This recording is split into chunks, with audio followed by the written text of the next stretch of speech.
Hello दोस्तों, आज हम करेंगे रीजनिंग के महत्वपूर्ण प्रश्न को हल।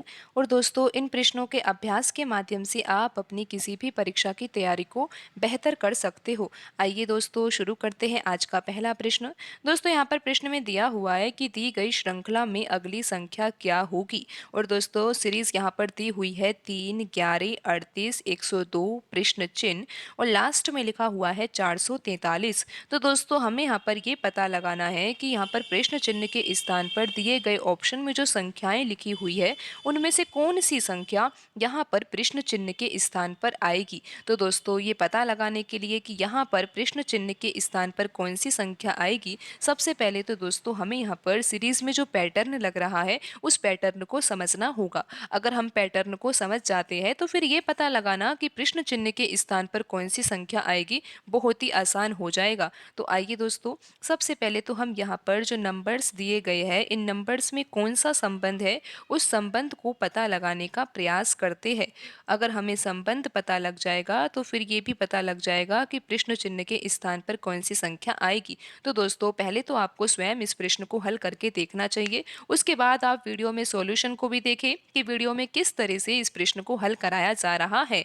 तो दोस्तों, आप यहाँ पर सबसे पहले तो डिफरेंस ही देख लीजिए। डिफरेंस से भी दोस्तों आंसर आ सकता है। तो दोस्तों, यहाँ पर अगर हम देखें कि 3 और 11 में कितना डिफरेंस है, 11 में से 3 घटाएंगे तो दोस्तों 8 आएगा। दोस्तों, अगर हम यहाँ पर आगे दो संख्याओं में देखें कि 38 और 11 में कितना डिफरेंस है, तो दोस्तों यहाँ पर 38 में से 11 घटाने पर 27 आएगा। तो दोस्तों, अब आगे भी देखा जा सकता है कि 38 और 102 में कितना डिफरेंस है। दोस्तों, यहाँ पर अगर आप 102 में से 38 घटाते हो तो यहाँ पर आएगा 64। तो दोस्तों, अब आप सीरीज में पैटर्न को समझ ही गए होंगे, क्योंकि यहाँ पर जो डिफरेंस आ रहा है ना, उस डिफरेंस में ही संबंध है। दोस्तों, कैसा संबंध है? दोस्तों, 8 तो 2 का घन होता है, आपको घन निकालने आते होंगे दोस्तों। दोस्तों, 27 भी किसी संख्या का घन है और वो संख्या कौन सी है? 3। 3 का घन दोस्तों 27 होता है। और दोस्तों, 4 का घन क्या होता है? 4 का घन होता है 64। तो दोस्तों, सीरीज में पैटर्न तो आपको समझ में आ ही रहा होगा। तो दोस्तों, आप ये भी समझ गए होंगे कि जो आगे डिफरेंस आएगा वो कितना आएगा?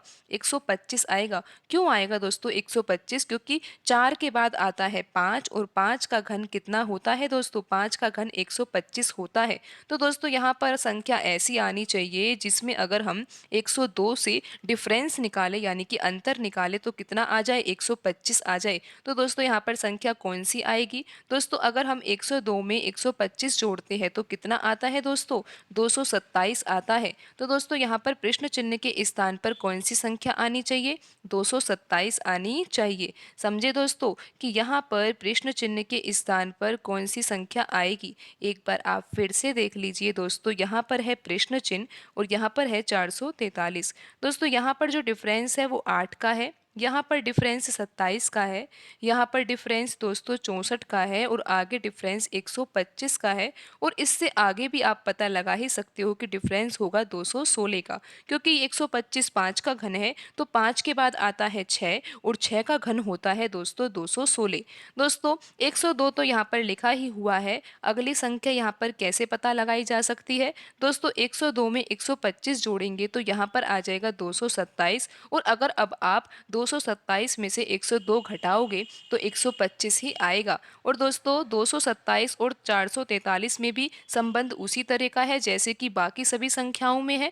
दोस्तों, 443 में से 227 को घटाने पर कितना आएगा? 216 ही आएगा। तो दोस्तों, ये सीरीज बिल्कुल सही है। यहाँ पर जो पैटर्न लगाया जा रहा है वो बिल्कुल सही है। तो दोस्तों, यहाँ पर जो आंसर आएगा वो क्या आएगा? 227 आएगा, जो कि ऑप्शन डी में लिखा हुआ है। तो दोस्तों, आज की वीडियो में इतना ही। मिलते हैं अगली वीडियो में। धन्यवाद दोस्तों।